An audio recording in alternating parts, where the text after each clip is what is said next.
नमस्कार, मी सदानंद खिल्लारे. आपण पाहतात द बहुजन आवाज. जनसुरक्षा कायद्याच्या विरोधात शिवसेना उद्धव बाळासाहेब ठाकरे पक्षाचे दारवा शहरात निदर्शन. सविस्तर बातमी अशी की घटनाविरोधी, जनविरोधी, लोकशाही विरोधी समजल्या जाणाऱ्या जनसुरक्षा कायद्याची अंमलबजावणी महाराष्ट्र शासनाने राज्यात सुरू केली. त्यामुळे येथील लोकशाही धोक्यात येणार म्हणून सर्वत्र राज्यभर उद्धव बाळासाहेब ठाकरे पक्षाच्या वतीने राज्यव्यापी आंदोलन छेडले. दरम्यान दारवा शहरातील गोळीबार चौक येथे शिवसैनिकांनी हातात विरोधाचे फलक घेऊन या जनसुरक्षा कायद्याचा विरोध केला.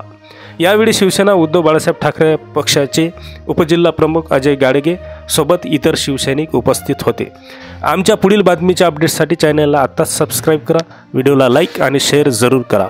धन्यवाद.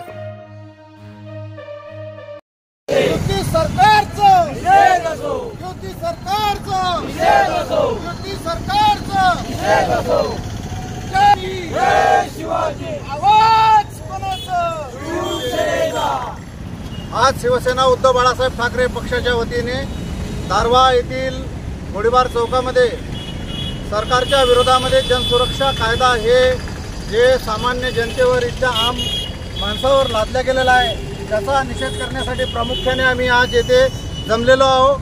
युती सरकारचा आम्ही येथे शिवसेना उद्धव बाळासाहेब पक्षाच्या वतीने सर्वप्रथम जाहीर निषेध करतो आणि जो जनसुरक्षा कायदा हा महाराष्ट्र सरकारने अंमलात आणलेला आहे त्याचा सुद्धा येथे निषेध करतो. या कायद्यामुळे सामान्य लोकांचा, विरोधकांचा आवाज दाबण्याचा हा एक केविलवाला प्रयत्न युती सरकारने केलेला आहे आणि विरोधकांचा विरोध कसा थांबवायचा, त्याला कोणत्या पद्धतीने थांबवायचं या दृष्टिकोनातून या जनसुरक्षा कायद्याची अंमलबजावणी ते करत आहे. परंतु येथील सामान्य माणसं हा कायदा मोडून काढल्याशिवाय राहणार नाही. या कायद्यामध्ये जे चाचगटी आहे आणि